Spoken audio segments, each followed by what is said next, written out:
Hi, my name is Megan. Today I'm going to show you how to make spicy black bean soup.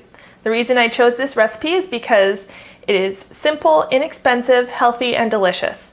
At the end of the video, we will review the cost and how to package the leftovers for future meals. Let's get started with the preparation. The night before you plan on doing the recipe, take 1 pound of dry black beans and put them in a container filled with water in the fridge overnight. Right before you begin to cook, prepare the rest of your ingredients. Take 2 large yellow onions and dice them into small pieces. If you need to, you can refrigerate or freeze the onion to help keep the tears away. You can also rinse your knife under water before cutting the onion to also keep the tears away. For preparing garlic, take the clove out and crush it with a knife. This makes it easier for the skin to come off. If at all possible, use gloves to keep the smell from your hands. For this recipe, you will need to do this with 4 cloves. For this recipe, you will need 2 jalapeno peppers, and you'll need to dice them up nice and small. With the jalapenos, just remember the seeds hold the heat. So if you touch them, remember to wash your hands a lot before touching your face. Again, just like the garlic, if you can, wear gloves to better protect your skin. Now that everything's prepared, we can start to cook. So turn on your stove to high. First step is to place the beans in the pan or pot and cover them with water.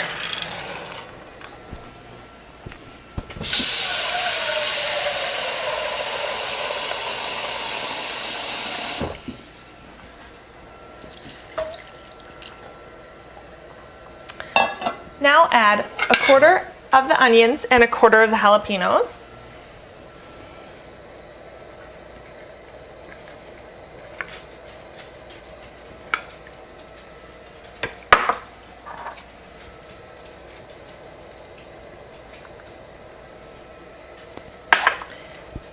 Let this all come to a boil over high, and while this gets started, I'll let you know a little bit about black beans.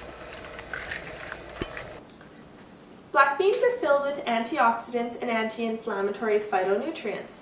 1 cup contains approximately 15 grams of fiber and 15 grams of protein. Pretty good for a little bean. In this recipe you saw, I pre-soaked the dry beans the night before. You could do this, or you could buy 3 15.5 ounce cans of black beans. No matter which way you prepare the beans, make sure that you rinse them really well. Now that the beans are cooked, we can move on to the next step. In a large pot, heat 1 tablespoon of oil over medium heat. Now you can add the garlic and remaining onions and season with salt and pepper. Then you're going to want to let this cook for about 10 minutes till the onions are golden brown.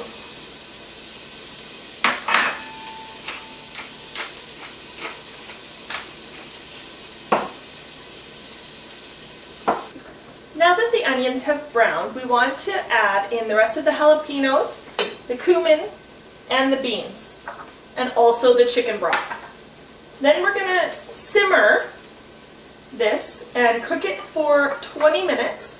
And if you have to, you can add up to 1 cup of water to make sure that the beans stay covered during this whole process.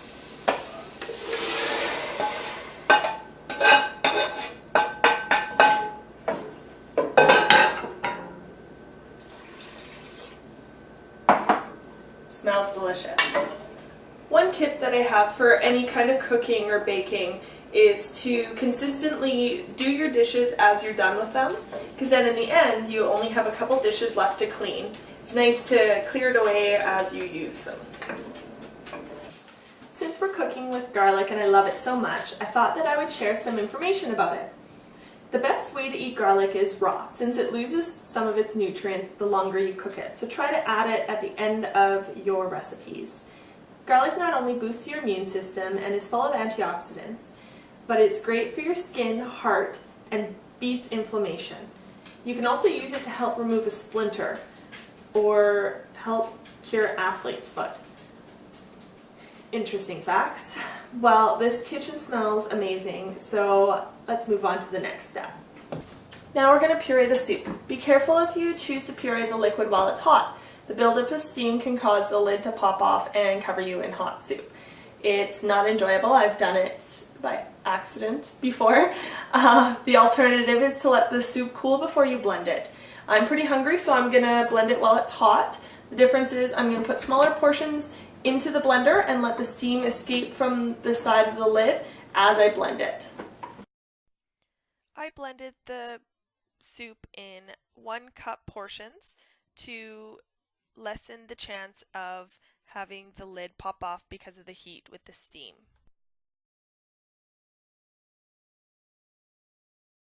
After blending, place back in the pot to cook for a couple more minutes while the soup thickens. This is when I like to add the quinoa. You can put as much quinoa or as little quinoa in this recipe as you would like. This recipe didn't include this ingredient, but I like to add it.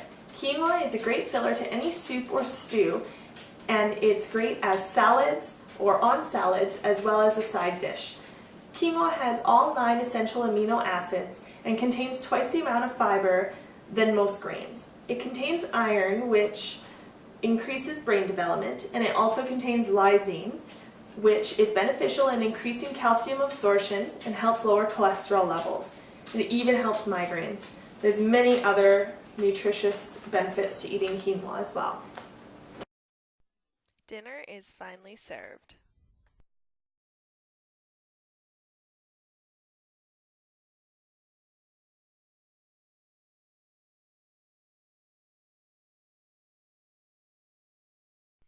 Thanks for checking out my video on how to make spicy black bean soup. In the end, the ingredients cost about $6 for most of the ingredients. Didn't include the chicken broth and the quinoa because I already had those in my cupboard. I ended up making about 10 meals since I do them in smaller portions for my lunches, but I did get to enjoy a nice bowl for my dinner, and I can't wait to enjoy them for my lunches.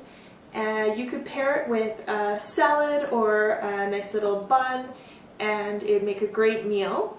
It's quite thick, so again, if you paired it with something else and had a smaller portion, it would be really good. It's a delicious soup, has a nice kick to it. Again, quite thick, especially since I added quinoa. But in the end, it was a great recipe and I enjoyed cooking it. Thanks for checking out my video.